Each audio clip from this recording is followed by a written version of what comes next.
L'heure est très très grave, l'heure est très très très très très très grave. Le monde va très très mal, surtout lorsque les gens de bien ne font rien. Le monde va très très mal lorsque les gens de bien ne font rien. Alors, tout de suite, on va être clair, on va être clair, on va être très très clair. Vous avez des actions à faire. Vous avez des actions à faire, vous avez des actions que vous pouvez faire. Et bonne nouvelle, toutes ces actions sont 100% gratuites, mais il va falloir partager massivement sur les réseaux. Alors, il commence à y avoir des gens qui commencent à dire un petit peu des choses. Déjà, je vous recommande de suivre Bill Zorian.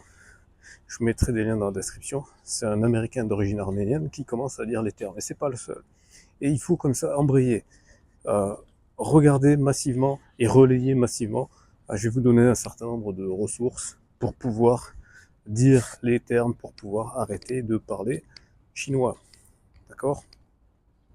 Alors, moi, je me permets évidemment d'être beaucoup plus franc du collier parce que je suis à l'extérieur de la France et je suis bien conscient qu'en France, la liberté d'expression est muselée, mais là, il y a une petite fenêtre de tir, alors il faut en profiter, il faut enfoncer le clou et c'est très important parce que beaucoup de gens ne se rendent pas compte qu'il y a un risque très très très très très important de troisième guerre mondiale. Je ne dis pas ça à la légère parce que là, je sais pas si vous avez remarqué, je vais peut-être pas dire où vous êtes, dites-moi dans les commentaires si vous devinez, et s'il y en a qui devinent dans la prochaine vidéo, je confirmerai ou pas.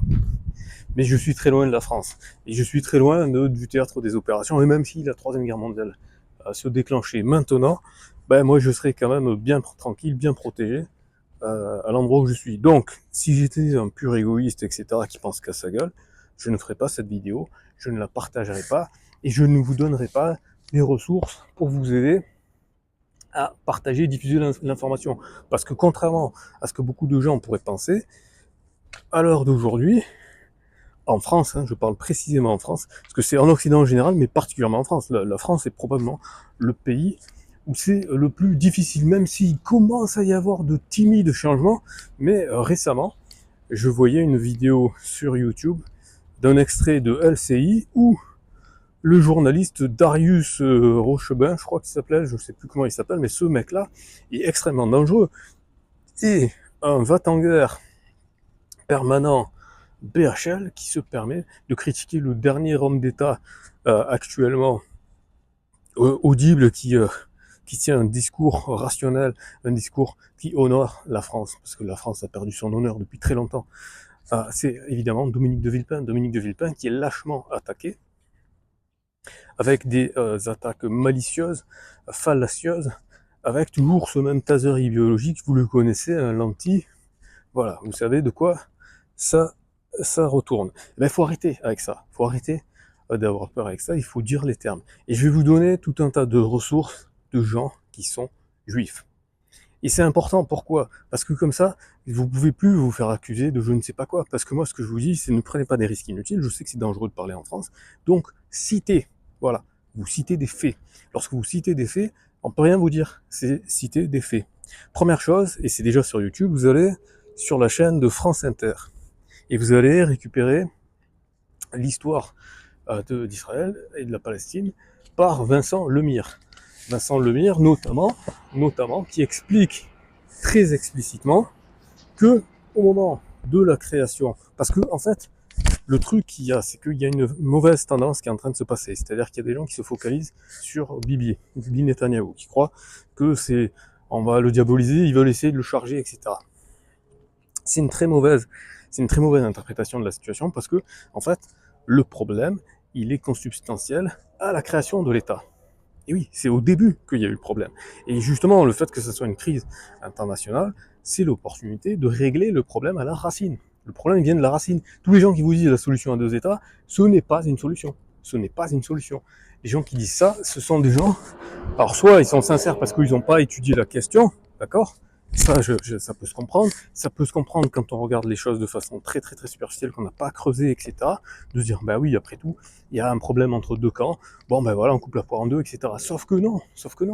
La situation n'est pas du tout symétrique. La situation n'est pas du tout semblable parce que il y a des gens qui sont venus sur un territoire où il y avait d'autres gens, et qui ont dit hey, ben, ce territoire, il y a mon ami imaginaire qui a dit que c'était le mien maintenant. Voilà, et le pire, c'est que c'est même pas comme ça que ça s'est passé, c'est pas eux qui sont venus, qui ont pris le territoire, non, il y a un autre groupe de gens qui leur a dit bon ben ok, on va vous le donner ce territoire. Voilà. Donc c'est beaucoup plus compliqué que ça. Mais bon, pour venir à des chiffres concrets, parce que là les gens ils peuvent dire je parle de façon évasive.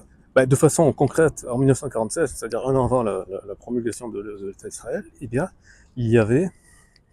Alors, vous verrez la vidéo de Vincent Lemur, parce que je vous dis ça de mémoire, mais il me semble que la statistique, c'était 10% de propriétaires juifs, donc même je crois que c'est même moins, c'était 8% de propriétaires juifs pour 92% de propriétaires non juifs, donc de Palestiniens autochtones. Eh bien, le partage de l'ONU, d'accord, l'ONU qui était censée être l'instance internationale, etc., et on va y revenir, eh ben, c'était 55% pour les juifs. Donc quand vous avez 8% du territoire, enfin 8% de la population, et qu'on vous attribue 55% du territoire, évidemment vous allez dire oui, qu'il faudrait, c'est dire c'est 7 fois plus que ce que vous méritez. Donc évidemment que c'est une extrême victoire, que les gens ils sont ultra contents.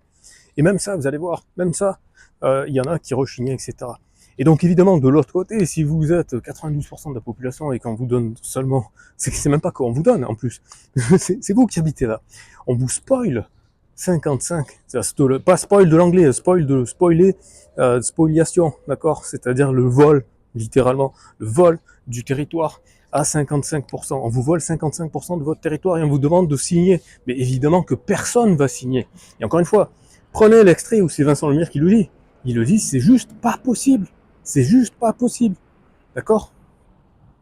Donc, il y a, euh, les, il y a des Israéliens honnêtes, il y a des Juifs honnêtes. L'idée, c'est de ne pas tomber dans l'amalgame, évidemment. C'est pour ça que je vous donne ces noms. Donc, les noms, Vincent Lemire, sur la chaîne de France Inter. Ce passage particulier, parce que c'est très important de comprendre que c'est ce passage qui est clé. Parce que c'est à la base, c'était mal fichu depuis le départ.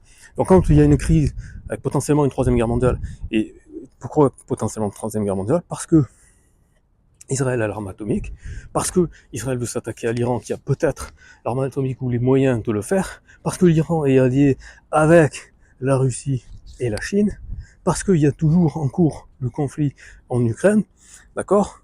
Et parce que les intérêts particuliers de Benjamin Netanyahou consiste précisément à prolonger la guerre coûte que coûte. C'est pour ça qu'il a ouvert un front au Liban, c'est pour ça qu'il est sur l'Iran. Parce que sur l'Iran, on dit ouais, l'Iran attaque Israël. Les gars, les faits, encore une fois, c'est Israël qui a attaqué l'ambassade de l'Iran en Syrie. D'accord? Il faut savoir que lorsque vous sortez de l'Occident, et ben, c'est-à-dire donc là, lorsque vous êtes dans la majorité du monde, hein, l'Occident, si on fait un calcul à la louche, c'est quoi? Allez, 500 millions dans toute l'Europe, c'est-à-dire l'Union Européenne plus les à côté. Hein, les à côté, c'est quoi? C'est le Royaume-Uni, c'est la Norvège, c'est la Suisse, l'Islande, ce genre de truc. Vous comptez les États-Unis, le Canada, même vous incluez le Mexique, même vous incluez les pays d'Amérique latine, etc. Ça fait quoi? À tout casser, grand maximum, ça fait 1 milliard, 1,5 milliard. Ça veut dire que l'écrasante majorité du monde, de la population mondiale, n'est pas occidentale. L'écrasante majorité du monde, ce n'est pas l'Occident. Et ça fait depuis longtemps, mais sauf que la différence, c'est que maintenant, l'écrasante majorité du monde, elle contient la Chine qui a la plus grande économie du monde, hein, c'est plus les États-Unis, les gars, la réelle plus grande économie du monde, c'est la Chine. L'Inde, c'est juste après. La plus grande puissance militaire, c'est la Russie. Donc vous avez dans l'écrasante majorité du monde la plus grande partie de la population, la plus grande partie de l'économie, la plus grande partie de l'économie dans les deux sens. C'est-à-dire que la Chine, c'est la plus grande économie en termes de produits intérieurs bruts, mais vous avez l'Afrique qui est l'écrasante majorité des ressources. Par exemple, un pays comme le Congo, qui est crucial pour tout ce qui est batterie, donc pour tout ce qui est téléphone portable, ordinateur portable et ainsi de suite.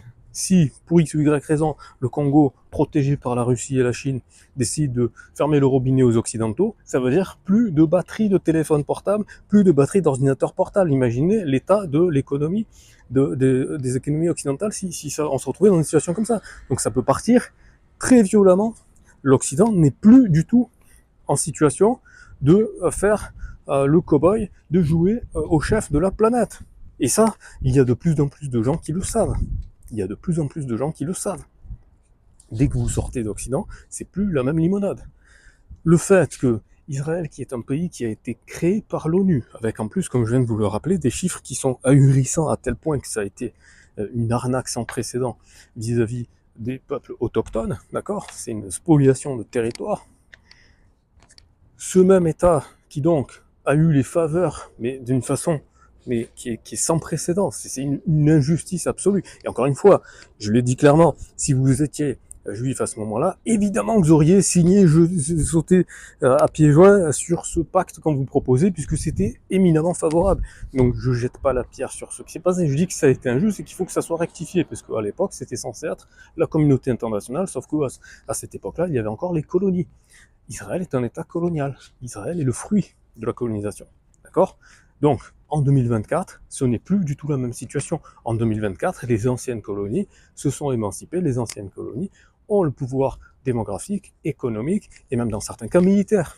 Donc la situation est très différente. Donc si on veut que le monde il continue de tourner sans que ça soit l'apocalypse, l'Armageddon, tout ce que vous voulez, il faut tenir compte de ces rapports de force et essayer d'avoir des relations qui soient équilibrées, équitables et pacifiques avec les autres personnes qui peuplent cette planète. Donc c'est très très important de comprendre ça et d'arrêter de se dire que parce que en France, il y a une communauté, et en plus, c'est des représentants de cette communauté, parce qu'encore une fois, il ne faut pas faire l'amalgame, ce ne sont pas tous les juifs qui sont sionistes, premièrement, ce ne sont pas tous les juifs qui sont au courant de cette histoire, parce qu'il y a plein de juifs qui font leur vie normale, ils vivent comme tout le monde, et sauf qu'ils n'ont pas étudié spécialement la question. Les gens qui n'ont pas étudié spécialement la question, ils peuvent pas le savoir tout ça. D'accord? Et en plus, c'est très difficile de penser, entre guillemets, contre soi. C'est très difficile de penser contre sa propre communauté. Donc évidemment que c'est très difficile. Donc c'est pour ça que je vais vous donner tout un tas de noms de juifs qui ont fait ce travail pour que vous puissiez vous appuyer sur des gens qui ont eu ce recul-là. Donc vous avez, je vous ai cité tout à l'heure Vincent Lemire, mais vous pouvez trouver aussi Sylvain Sipel, vous pouvez trouver également Shlomo Sand, vous pouvez trouver également Jacob Cohen, qui a fait un travail remarquable, notamment sur les Sayanim. Donc je vous invite à regarder, lire ou écouter son travail là-dessus, c'est très intéressant. Vous avez Ilan Papé, vous avez Shlomo Sand, et vous en avez bien d'autres. Je vous donnerai une liste que je mettrai dans la description de cette vidéo. Il est très important de prendre conscience que la neutralité, ce n'est pas Hugo Décrypte. Hugo Décrypte est un collabo du système. Hugo, si tu vois cette vidéo, je suis désolé, je te l'ai dit dans ta newsletter, d'accord? Je t'ai répondu à plusieurs reprises, je t'ai mis en garde, je t'ai dit, attention les jeunes, ok, c'est bien, vous brassez beaucoup, vous avez beaucoup de monde qui vous suit, vous faites un gros travail, je ne renie pas le travail en termes quantitatifs, mais en termes qualitatifs, les gars, je vous ai dit à plusieurs reprises, je vous ai donné les sources et vous en avez rien fait. Donc maintenant, je considère, comme je vous l'avais dit dans votre newsletter, que vous êtes des collabos. Parce que, première fois, je me dis, ok, vous n'avez pas étudié le sujet. Quand je vous donne toutes les sources, notamment les sources qui sont sur YouTube, comme je viens de le dire ici, que vous pouvez y accéder très facilement et que vous continuez à maintenir votre propagande, qui est la propagande, le même discours que le gouvernement, là, ça va plus. Là, ça va plus. D'accord? Parce que parallèlement, si on revient sur la politique intérieure, je rappelle que le président Emmanuel Macron s'est fait élire à 2 reprises, en 2017 et en 2022, avec l'argument de le rempart contre le fascisme Marine Le Pen. Sauf que maintenant, qu'est-ce qui se passe? Maintenant, le gouvernement dit ouvertement, et ça a été clair, il y a un ministre de Michel Barnier qui avait dit qu'il n'allait pas s'allier avec le Rassemblement national parce qu'il considérait que c'était en dehors de l'arc républicain.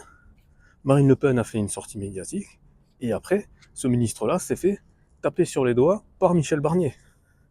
Donc qu'est-ce que ça veut dire? Ça veut dire clairement que le Rassemblement national a une influence sur le gouvernement. Donc ça veut dire que le président Emmanuel Macron a menti à ses électeurs. Il a pris ses électeurs pour des imbéciles. Puisque il s'est fait élire soi-disant en étant en opposition au Rassemblement national, et maintenant, aujourd'hui, il a un gouvernement qui le suit. Donc ça, c'est le premier point pour la politique intérieure. Si on revient sur la situation internationale par rapport à Israël. Israël, il faut savoir que c'est le pays qui est le plus condamné par les Nations Unies, et c'est celui qui respecte le moins les résolutions des Nations Unies. Et ça, encore une fois, ça date pas d'hier, vous avez Alain Grèche, qui est juif également, alors je ne sais plus s'il travaille encore aujourd'hui au monde diplomatique, mais il a travaillé pendant très longtemps au monde diplomatique, et déjà, je crois que c'était en 2009, qui titrait 1947-2009, et donc toute la liste des résolutions des Nations Unies qui n'ont pas été respectées par Israël. Donc ce n'est pas quelque chose qui s'est passé le 7 octobre. Ça fait depuis bien longtemps, ça fait depuis le commencement. Ça fait depuis le commencement. Vous avez donc aussi sur Thinkerview, vous pouvez voir l'interview de Alain Grèche et Ronnie Broman, qui était l'ancien chef de, enfin, quand je dis chef, leur président, directeur, je ne sais plus trop quelle est la dénomination, enfin, le fondateur, en tout cas le leader de Médecins sans frontières. Donc lui aussi est juif et antisioniste, ce qui est totalement possible. Donc tous les gens qui font la rhétorique avec la peur de dire oui, antisioniste, c'est antisémite, non, ce n'est pas vrai. Il y a énormément de juifs qui sont antisionistes. D'ailleurs, il y a même des mouvements qui ont été créés, comme par exemple l'Union juive française pour la paix. L'Union juive française pour la paix. Évidemment, il y a très peu de chances que vous en ayez entendu parler, malheureusement, parce que ça va totalement à l'encontre du discours dominant, et ça perfore, ça éclate, ça pulvérise la fausse logique du discours dominant. Puisque quand les gens font le raccourci antisionisme, c'est antisémitisme, ah ouais, et comment ça se fait qu'il y ait des juifs qui aillent jusqu'au point de créer des associations pour se revendiquer antisionistes? Ah, et là ça coince, parce que alors on va dire quoi? On va dire que c'est des juifs anti-juifs? Non, ça marche pas.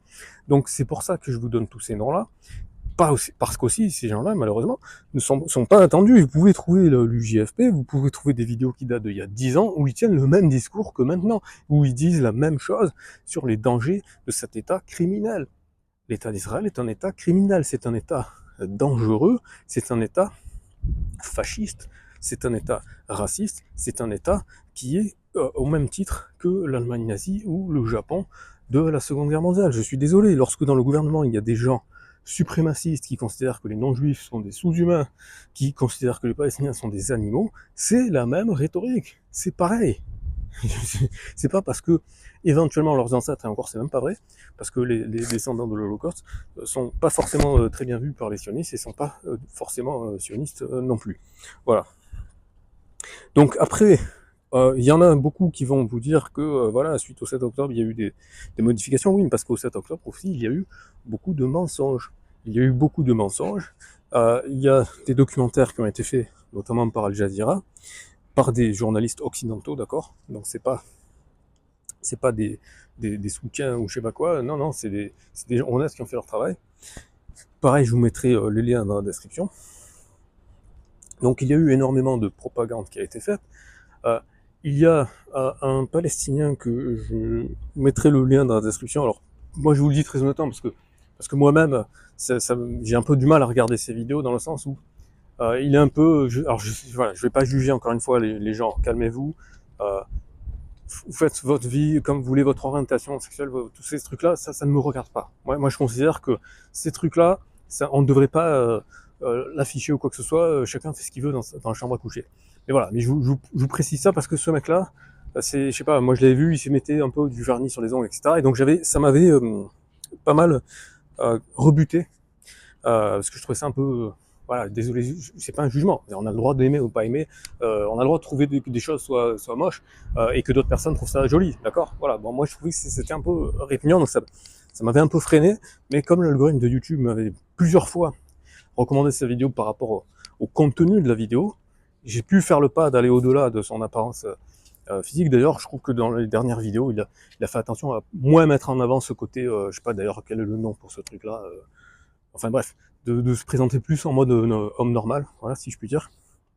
Et donc du coup, j'ai pu être un peu plus sensible à ce qu'il racontait et de voir que ce qu'il racontait c'était très intéressant. Il a fait un documentaire notamment qui montrait que depuis les débuts de Hollywood, il y avait une propagande massive et notamment de beaucoup de stars hollywoodiennes pour toujours mettre en avant le côté positif d'Israël et pour démoniser, diaboliser les Palestiniens. Alors qu'encore une fois, je rappelle l'histoire rapide pour les gens qui ne sont pas trop renseignés, c'est que il y a l'Empire ottoman qui a ce territoire qu'on appelle la Palestine. À ce moment-là, ben, il y a des juifs très minoritaires, il y a des chrétiens et il y a des musulmans majoritaires, et que ça se passe très bien. Pendant la Première Guerre mondiale, la France et l'Angleterre gagnent contre l'Empire ottoman, et donc démembrent son empire et récupèrent, notamment la France récupère le Liban, je crois une partie de la Syrie, et l'Angleterre récupère la Palestine. Et donc c'est là, concomitamment, que à la fin du 19e siècle, il y a la création du mouvement sioniste en Allemagne, je crois, ou en Autriche, par Theodor Herzl, et il y a l'idée d'aller en Palestine. Voilà. Ce que c'était, faut remettre dans le contexte, hein, je ne vous fais pas un cours d'histoire, vous allez trouver plein de documentaires là-dessus, mais pour la faire rapidement, c'était la montée de tous les nationalismes. Il faut savoir que nous, en France, ça nous paraît un peu bizarre parce que, la France, comme l'Angleterre, c'est l'un des rares pays, notamment en Europe, qui avait déjà une nation depuis un certain temps. Mais, par exemple en Allemagne, par exemple en Italie, il n'y avait pas du tout cette unité-là. L'Allemagne, il y avait les Land, Landers, je ne sais plus comment on dit, et en Italie, il y avait les cités-États. Ce n'est que à la fin du 19e siècle qu'il y a eu cette réflexion profonde sur la notion de nation et ainsi de suite. Et donc il y a eu ces pays-là qui se sont forgés, et en même temps c'était le point de bascule de la fin des empires. D'accord, c'est ça qui vont faire l'opposition entre les empires et les nations, la fin de l'empire Autriche-Hongrie par exemple, la fin de l'empire ottoman, et ainsi de suite. Et donc, chacun, et notamment en Allemagne, et dans les pays germaniques en général, mais même dans les pays de l'Est, etc., ça a été beaucoup, l'accent a beaucoup été mis sur le côté ethnique. Et donc les Juifs se sont sentis à l'écart. Bon, faut dire des choses clairement. Dans les pays de l'Est, etc., il y avait un vrai antisémitisme, des pogroms, et ce genre de choses. Donc c'est pas quelque chose, c'était pas une peur fantasmée, c'était une peur réelle. Sauf que, comme je viens de le dire, c'était dans les pays de l'Est. C'est pas les gens de la Palestine qui faisaient ça. Donc ils n'étaient pas concernés par l'histoire. Voilà. Donc c'est ça qu'il faut bien comprendre. C'est que, oui, il y a eu de l'antisémitisme, ça c'est vrai. Oui, il y a des juifs qui ont souffert, etc. Ça c'est totalement vrai. Mais ça justifie aucunement d'aller récupérer le territoire où il y a des gens, en fait. De les dégager, de dire non, c'est chez nous. C'est ça le problème fondamental. C'est un problème fondamental, premièrement, parce qu'il y a déjà des gens. Deuxièmement, parce que ça s'appuie sur, à la fois, c'est là où il y a un double message. C'est que ils vous disent, oui, c'est ce qui a marqué dans le texte, sauf qu'officiellement, les sionistes de base ne sont pas censés être religieux, en fait. C'est parce que ça correspond à une période où les gens, ils étaient plutôt... je vais pas dire de bêtises parce que j'ai pas la chronologie en tête, mais il me semble que c'est soit un peu avant, soit à peu près en même temps que Nietzsche et le concept de la mort de Dieu, c'est-à-dire le concept de le début de l'athéisme, etc. Enfin, de toute façon, je sais pas la date exacte pour ça, mais pour la France, 1905, d'accord, la séparation de l'Église et de l'État. Donc ça correspond à cette période-là, où il y a une distanciation entre la religion et la séparation entre l'Église et l'État. Or là, les différentes interprétations du sionisme qu'il y a, c'est un fourre-tout en fait. Et d'ailleurs, c'est ce que Vincent Lemire explique très bien dans la série sur France Inter, c'est que il y a 15 000 catégories différentes de sionistes en fait. Mais par contre, ils partagent tous quelque chose en commun, c'est oui, il faut qu'on récupère le territoire. D'accord ? En gros, tous les moyens sont bons. Il y en a qui sont plus radicaux que d'autres, et notamment, pour revenir à l'Olibrius qui veut déclencher la Troisième Guerre mondiale, le grand-père de Netanyahou était, lui, dans la branche des révisionnistes, c'est-à-dire il faut dégager tous les Palestiniens pour s'accaparer le territoire, il faut le faire par la force. C'est ça qu'il faut bien comprendre, et c'est la définition même du fascisme. Hein. L'autoritarisme, la force, c'est le principe même du fascisme. Quand vous voyez que le président Macron, pour une fois, il fait une sortie, et en fait, pour une fois, je pense que c'est surtout parce qu'il est grillé, qu'il n'avait pas trop le choix, qui dit oui, bon, pour un cessez-le-feu, il faut être cohérent, il faut arrêter d'envoyer les armes, et qui se fait engueuler, comme si c'était... faut voir la façon dont Bibi Netanyahou lui a parlé, alors que Bibi Netanyahou est sous la menace d'un mandat du tribunal international. Donc c'est-à-dire que le tribunal international, donc une instance internationale, indépendante, considère qu'il doit être condamné au même titre que les terroristes du Hamas, d'accord ? Alors là, il y a une mise en parallèle.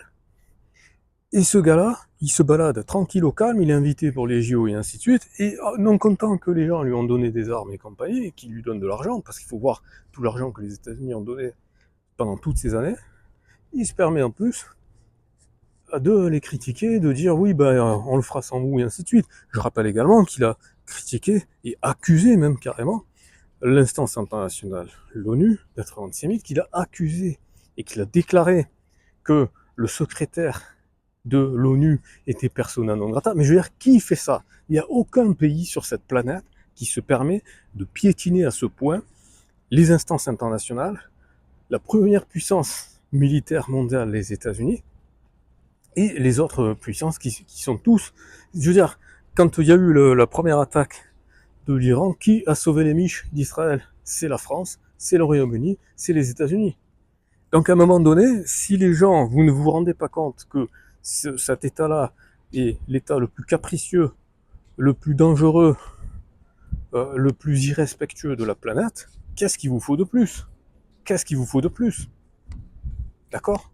Voilà. Donc, je pense que si vous voulez être du côté des justes, ben, du côté des justes, c'est le côté des gens qui dénoncent ces agissements totalement injustes, totalement ingrats. Hein. C'est l'ingratitude, on ne peut pas faire plus ingrat que ça.